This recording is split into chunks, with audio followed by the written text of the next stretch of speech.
and with a new class, new learning together. We always will begin with a blessing for the study of Torah, the study of learning. Those words, the last three words are la'asok with a K or a kuf, b'divrei Torah. That we are engaged in the words of Torah in our study together, and then we'll recite that wonderful blessing of ritual moments of something new. It's the Shechianu prayer. Baruch atah Adonai Eloheinu melech haolam asher kitshanu b'mitzvotav la'asok b'divrei Torah. And Shechianu together. Baruch atah Adonai Eloheinu melech haolam Shechianu v'kiyamanu v'higianu lazman hazeh. Great. So I am going to pin my camera just because we are recording this, and there are some friends who are going to be watching this from their own comfort of their own home at their convenient time by recording. And so, so there'll be opportunities for everybody to participate, and we'll talk a little bit about the class. We'll start learning a little bit today around 5 minutes to noon. And we need to talk about one of the dates in the future. So we'll clarify that. There's one date that needs to be readjusted. But in general, our class will begin shortly after 11, and we'll have a full hour's worth. Today, I just really am grateful that you participated in getting to know each other. And I might pepper our continuing to know each other through our learning, so that when you share, you might also have to share a little bit of yourselves. But you were all incredibly generous with your life stories, and I really think even from the outset, it's brought us closer together. So thank you for doing that.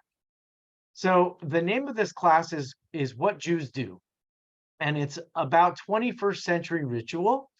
And the goal of this class is not only to articulate what are the things that we identify as rituals in the Jewish tradition, and specifically life cycle rituals. That will be our primary focus in our learning together.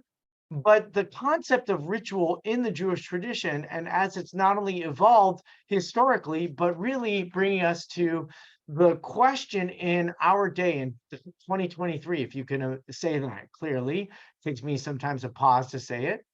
The idea that here we are and we have rituals that we've carried throughout the generations, but how we actually practice them today is in many respects quite different than the way that they were originally constructed. Let alone the differences that have evolved in the ritual practice. There are different needs that we have in our day that we would like to frame in a ritualistic manner. And the question is, how is that accomplished? Who is the authority of creating ritual? And who determines the authenticity of that practice? And how does something that is conceived of as a unique moment, how is it considered to be something worthy of transmitting for a new generation? Right? We know that we have rituals in our tradition that have continued throughout the generations to be relevant. The case in point, which I'll come to probably several times in our discussions, is the Passover Seder. So the Passover Seder is the root fundamental communal ritual of the Jewish people. It is the root story, and it's also something that has endured generation after generation. And sociologically, more than the crowds that you see in the synagogues on Yom Kippur or Rosh Hashanah, or any other time that you'll see large groups of Jewish people gathered together, the Passover Seder is bar none the most celebrated Jewish ritual moment in its entirety, because of not only the root story, but also because of all of the kind of ancillary values that come out of that. Why that is, what it means for us to look at the ritual that has existed for millennia and is quite different than what it was originally conceived to be, is something that is the subject of our learning today. And what I wanted to do is first today is I want to talk about, like, what is ritual. I want us to really have a good working definition, so that when we talk about ritual, we understand what it is that we're really discussing, because there are activities that we do, but whether an activity qualifies as a ritual is something that deserves attention. And not only do we want to explore what a ritual is, the next question is, why do we need it? And I thought we would do a little bit of that. And basically, our learning is going to be framed in two parts with each of these life cycle moments. We'll talk about the historical elements of what makes ritual a part of the Jewish tradition. And then we'll spend some time talking about, like, how do people practice these Jewish rituals today? And maybe what are the leading questions that we might want to ask in the future about how we'll continue to transmit ritual to the next generation. So before I continue, let me just pause. Any sort of like quick questions? How's my sound? Is it okay now? Do we get a thumbs up on that? And if anybody has a question, you're always welcome to raise your hand. And if you could do it in the chat box, I see you, Jeannie, but if you could do it in the chat box, that's sometimes helpful. There's a little icon down, depending on your screen, it says reactions. Sometimes it's there, okay? And you just raise your hand and I'll be able to see you. So Jeannie, you have a question. Can we also hear more about how prayer is integrated in ritual? Because I don't see ritual the same as prayer, but maybe it is. And I keep thinking about, I'm not a Talmudic scholar, but I have been to enough services where I've read enough Torah portions where I don't really, unless obviously I'm not an expert, but I don't really see places where it tells us in the Torah we should be praying. And so I'm just would like to know how prayer fits into ritual. Great. And by the way, what I don't know if you all only see my screen on your screens, but I will make sure that I'm able to show everybody who's speaking at the time if you're not able to do that. But Jeannie, you asked a fantastic question. And it's really important for us to distinguish what we're talking about here when we talk about ritual, because prayer does have a ritual nature to it. There is a custom, there is a pattern of behavior that that defines worship as a ritual. And we're going to talk about that definition in just a moment. But the question is, how do we distinguish prayer, or how does prayer become a part of ritual? And is there any separation between the two? And even more so, which I think is sort of behind your question, the even more so underlying concern is, if there isn't a prayer component, does it really qualify as ritual? Okay, is that possible? So no problem with the chats and all the comments that are in there. Okay, so let's begin. Okay, I'm going to share with you my screen. I really hope that I'm sharing the right one. Let's make sure that I've got the right one with you. Okay, so first of all, let's take a look. Here's our syllabus. And what I'm going to do is I'm going to share this document with everybody in the chat in case you don't have it. And it's going to outline all of the classes that we have. So let me do that. Hold on just a moment.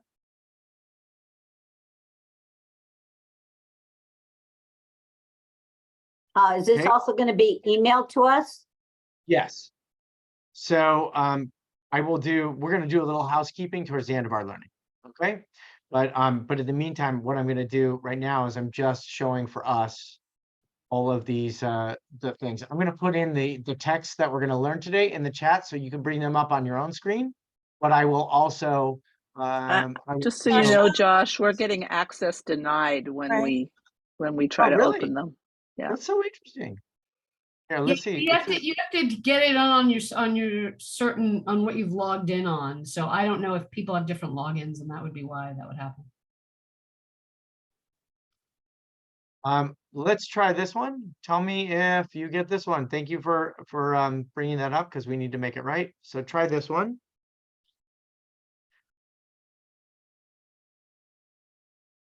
Is that working for people?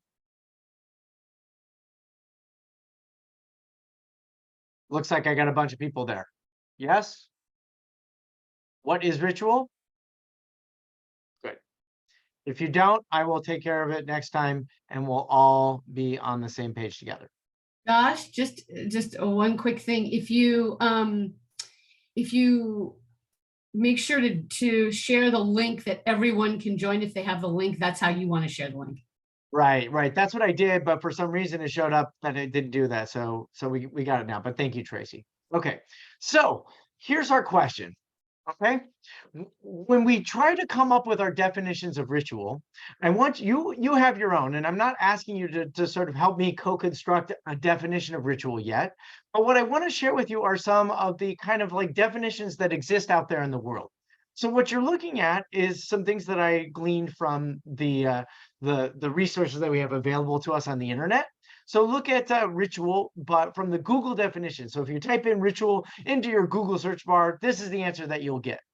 You'll get a religious or solemn ceremony consisting of a series of actions performed according to a prescribed order.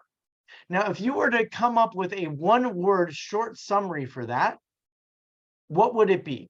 You don't have to, we don't have to talk about it. If you want to throw it into the chat to keep your mind, just to get it off Practice. your mind so we can move on. But go ahead and include it as we continue to speak. Look at the Wikipedia definition. Ritual is a sequence of activities involving gestures, words, actions, or objects performed according to a set sequence. Mhm. Rituals may be described by the traditions of a community, prescribed by traditions of a community, including a religious community. So that is your Wikipedia definition. And it's almost as if to say ritual does mean religious, which is kind of, an interesting connection, because I think if you, it's sort of strange, but like, let's just be realistic. Some of us have rituals of going to get our nails done. Now, getting your nails done could be a routine. It could be a habit. But if it includes lunch, if it includes taking a special friend, Mhm. includes a unique conversation, if it includes a certain attire that you wear, right? All of those things could also define rituals, and they don't have to necessarily be religious. Or do they? Or do they? That's the question that we have to define and explore together. So both of you put in, it's wonderful. Ritual equals practice. It's possible. I like that. So I also grabbed some synonyms, because I wanted to also to think about like, okay, what is ritual kind of like? So look at this list. This is so interesting, right? So a synonym to ritual is an action, custom, formality. Look at some of the ones. A stereotype. Wait a minute. What? A communion, convention, an ordinance, right? Like our legal codes have ritual. They have a ritual quality to them. Our protocol, basically like an employee Mhm. handbook, Mhm. has a ritual related to it. I love the last one here, red tape. Red tape. So like bureaucracy is a ritual. Could you imagine that? Franz Kafka, the great 20th century author, wrote about the perils of bureaucracy, the never-ending experiences of bureaucracy. And red tape was basically the primary experience that his existential dilemma was confronting. And ritual has a limitation to it.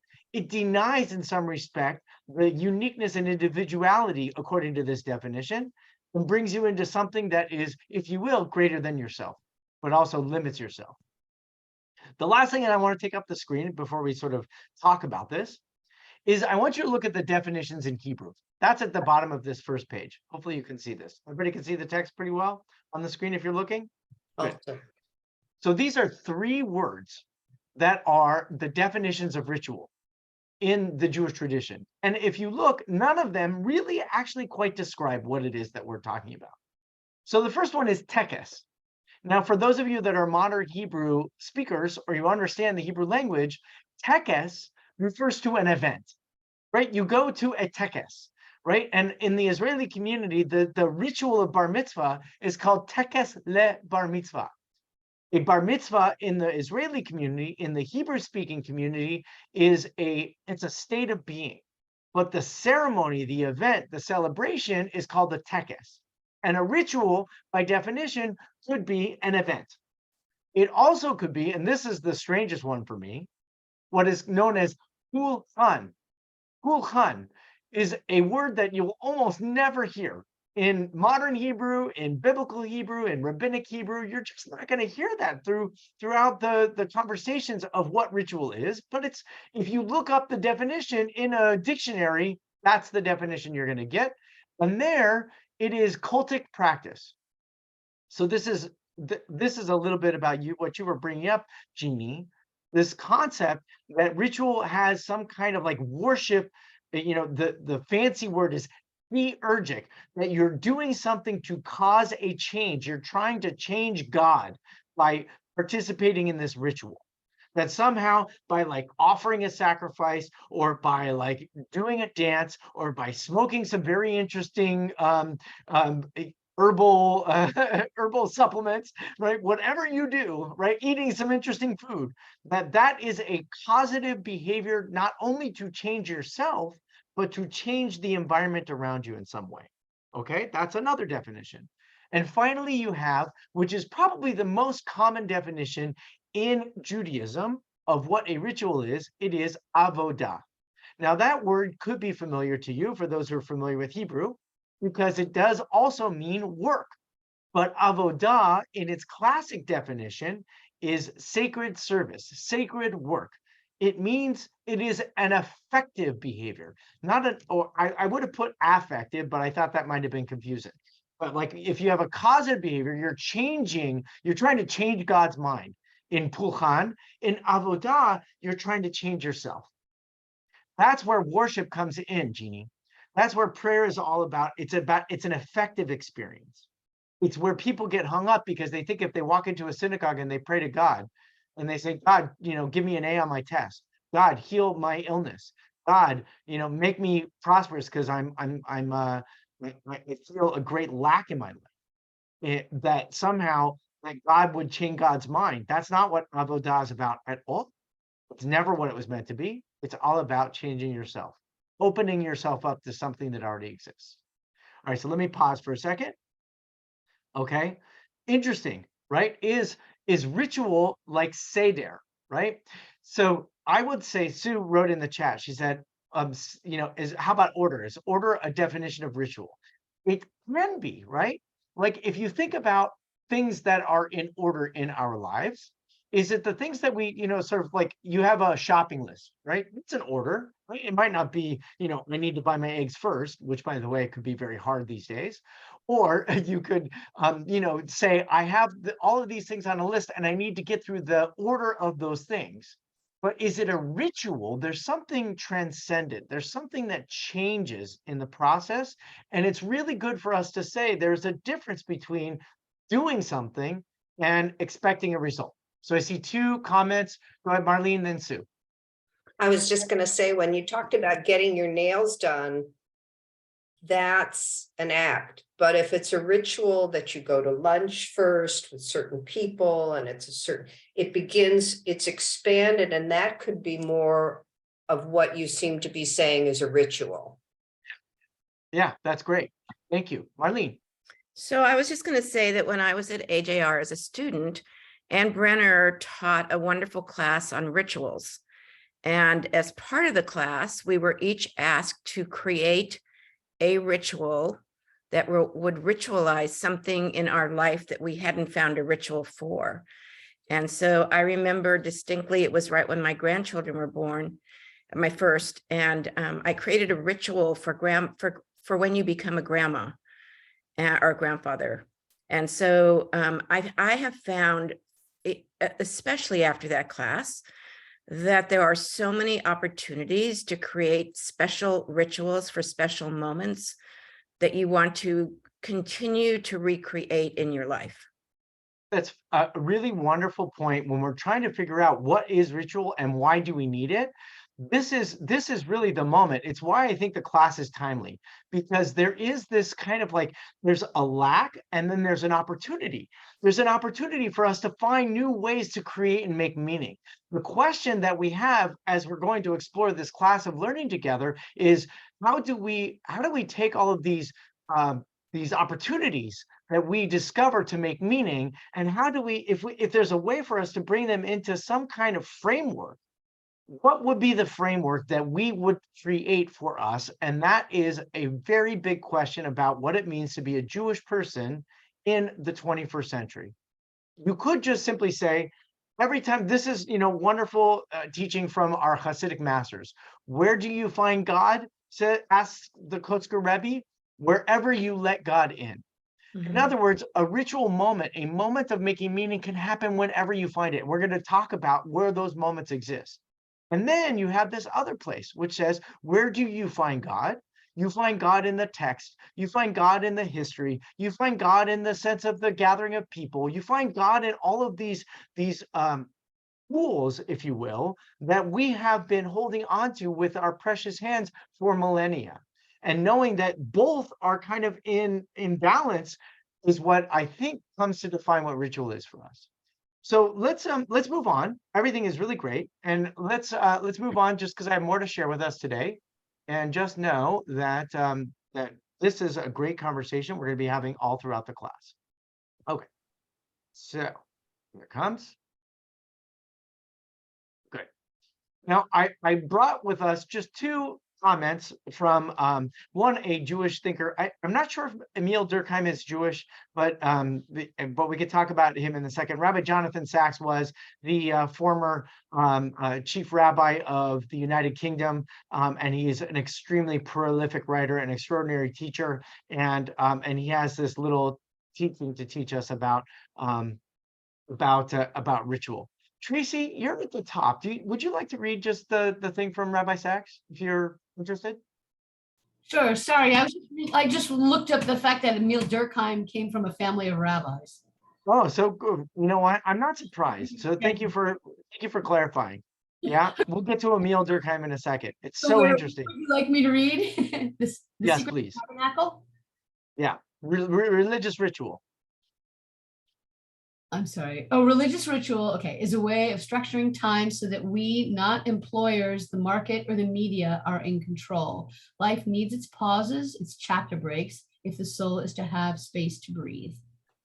What a beautiful point, right? The concept that ritual is our opportunity to take hold of our time. We live in a world in which we are influenced. We are influenced by employers, if you will. We are influenced by the society around us, and our ability, our capacity, our humanity is not wresting control from that, but trying to create space around our experience of life in such a way that those do not impede upon the things that are the most precious to us. It's very difficult. All of the friends who said on this class, I'm trying to avoid the news, right? You understand how the constant barrage of news, which is important and it's sometimes terrible and it's heart-wrenching, but it's also, it invades on our souls, our soulful being, our spaces to breathe. Ritual enables us to distinguish that space. Okay. Tracy, you want to do the second one since you're there? And Emil Durkheim, we'll talk about who he is and after that. Oh, you got to unmute though.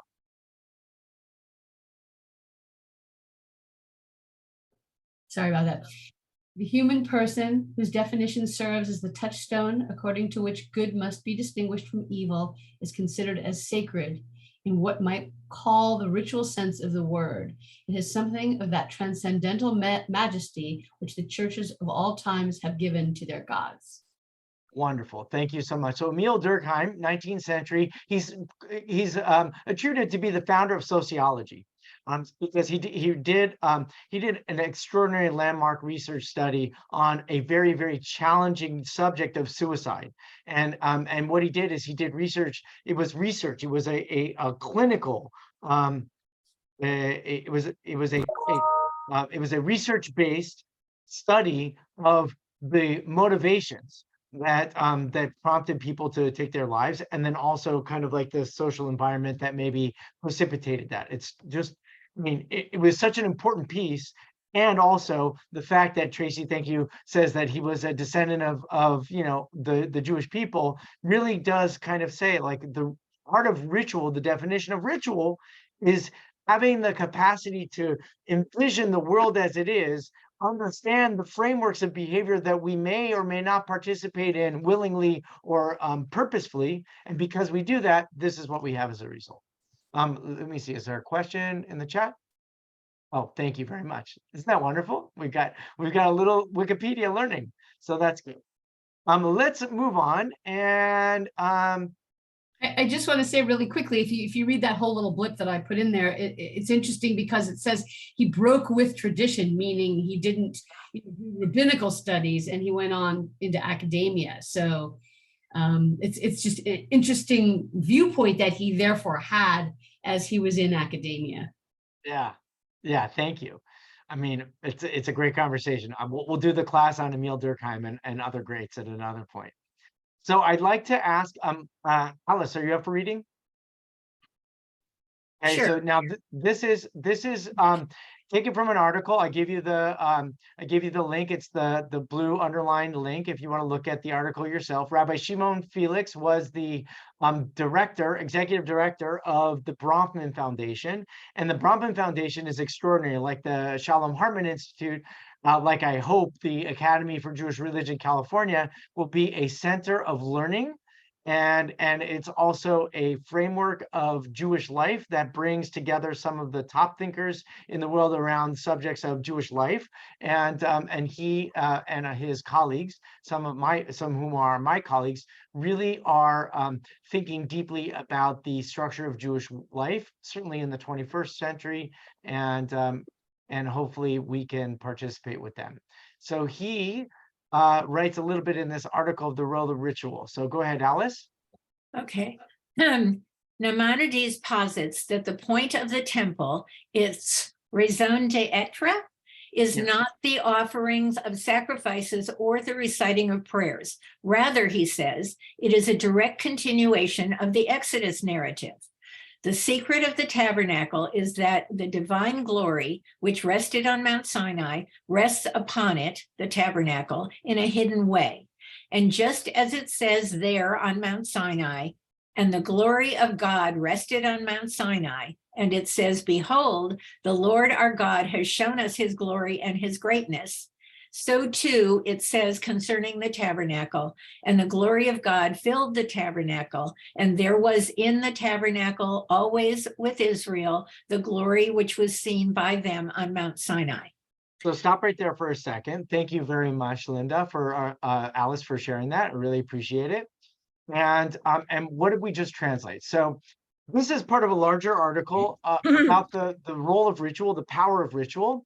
And what he tries to identify, and something that we think about when we come up with our own definitions of ritual, besides the bris, right? If we were to go through a bris, which we're going to talk about next week, and you were to say, what makes the ritual of the bris? Well, you would talk about maybe the circumcision, or you would talk about the food spread, or you would talk about the anxiety of the parents and the sort of like quelling of the grandparents and the honor that is given to the person who is sitting in the chair holding the child as the moil, or the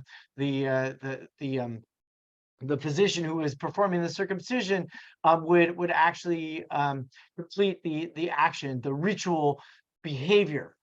But around all of those activities is something much deeper. It's this idea that you're connecting to something that is one of the most fundamental articulations of Jewish identity.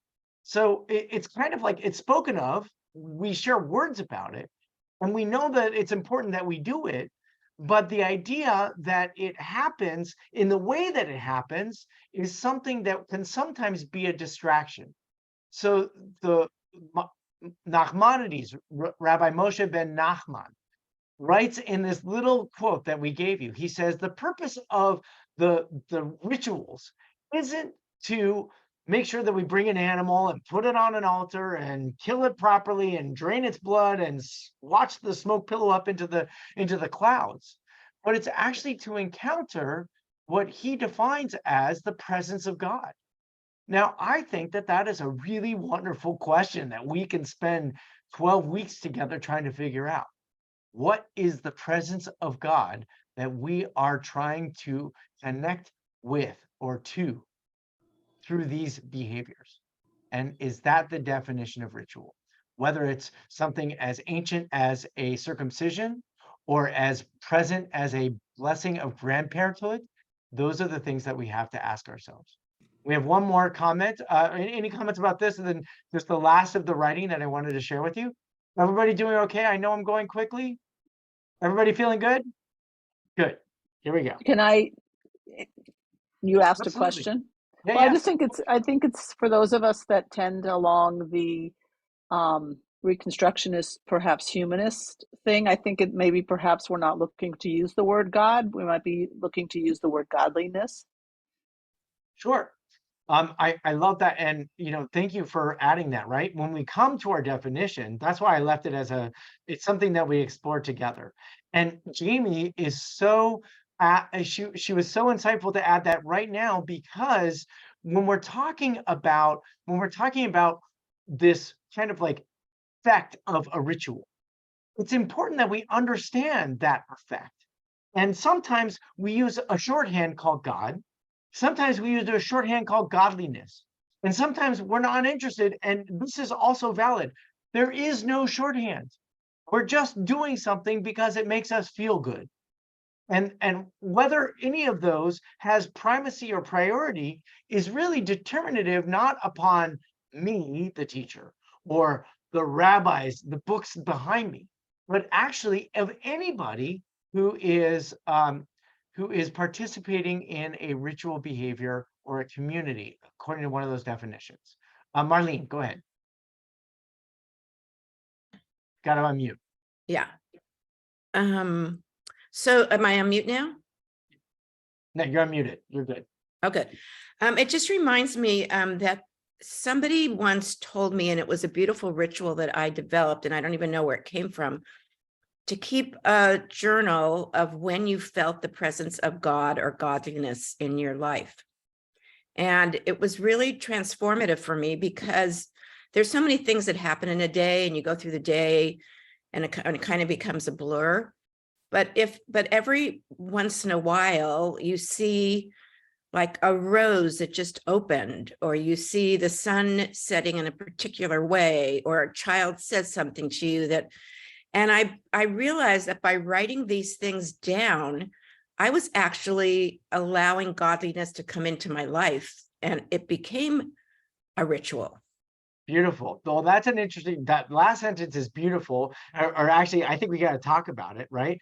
But the idea of the journaling around that, and the fact that we have a record of it, that's also part of the thing. Like when you walk into a ritual that has been done whatever, so many times before, and you're participating in it in exactly or as close to exactly the same way that it was done before, that has its own power. And sometimes when you're talking about feeling presence, it's very easy to feel like, ecstasy when we have like a really amazing moment. But if we don't record it, we might forget that we felt that. So I really appreciate you adding that. So that's a very good point. And let's just read that last piece before we conclude today and make sure that we got our time to ourselves, since I promised you an hour. Okay. So now I want you to read, let's see. Jamie, you want to read the last two paragraphs? These and other rituals offer us the chance to live in a heroic moment, fashioned out of what would otherwise be the dry stuff of history. It is through ritual that we can create existences and experiences not otherwise accessible to us, but for which the soul yearns. The question that occurs to me now is this: can we discern in the Jewish world in which we live two types, two strategies for achieving transcendence within the mundane? One which, through acts of morality, redemption, justice, and charity, seeks to imitate and recreate the miraculous works of God in the book of Exodus, and another which seeks to introduce the transcendent, the miraculous, the heroic into our lives through acts of ritual. Thank you. Right. So here's the question. This is the question. So he first identifies what I think is probably the most important word of our class, the heroic. We're going to talk about it. There have been many philosophers and thinkers who've written about what defines the heroic and how the heroic and the ritual are interconnected. And we'll study that from an academic perspective. But then there's this next piece, which is, wait a minute, can you be a hero? Can we be a hero? maybe the rituals that we perform is an affirmation that we have the capacity to be heroes in our lives in ways that sometimes the world doesn't give us permission. Think about Rabbi Sacks. We have employers, we have media, we have markets, we have all these things that are forces not against us, but they are forces that influence us. The influencing forces aren't necessarily negative unless they become so overwhelming that they define our identity. The heroic quality that we're looking for is not some kind of like, unique outside the norm reaction to the world as it is in a way that everybody else is incapable of seeing. But the true hero is the person who sees the world and is able to bring everybody to be a part of it themselves as well. How powerful it is that whatever rituals we create, it's not only just about our own kind of like feeling a sense of fulfillment, but it's also a quality that others see in us that identifies that we are a people, we're an individual, and we are a people that are a part of something greater than ourselves. That's what ritual does. We can get very specific, we can get very granular about how that happens in the Jewish tradition. But the big question of our learning together is not only what have we done in the past, but what will we be doing moving forward? Because ritual is a part of being a human being, and Judaism is really good at ritual. So how can we make the rituals that have been so precious in our tradition maintain their value and their place in our communities and move forward for another generation? So that's the class. Any last comments? Okay, great. Let me stop sharing the screen. Oh no, I got that. Let me show, I'm going to put one more thing into our chat. I hope you all have this. Okay, what I would like for everybody is I'd like for you, I'm not taking attendance, but what this does for us is that this would be a way for us to make sure that I'm able to contact you, send you all of the emails, send you all of the record of the classes, the recordings, all of those things. And also for me to, continue communicating with you about the class and you be in contact with me. Did you guys all see that spreadsheet? They come through? So please take a moment and I'll put it back in the class next week. So don't worry if it's not there and you don't see it. But by next week, you'll have it and I'll get all of your emails. I just want to create a record of our learning together. Last thing, we have a class scheduled on February 7th. The issue with February 7th is that is also the time of the academy's retreat, our winter retreat, which we're very excited about and really thrilled to be a part of it. Hold on just a moment. And I want you to see if Thursday, February 9th at 11 a.m. would be a viable alternative for you. Is anybody I would ask the group, is that a conflict for a majority of you? If it's one or two of you, I apologize. We'll try to make it up. But is anybody like fundamentally, is that a problem for this group? February 9th. Okay. Please put February 9th into your calendars as a replacement for the February 7th date. I will send you reminders, but in the meantime, yes. When I went onto the spreadsheet, I don't know if anybody else is having this problem.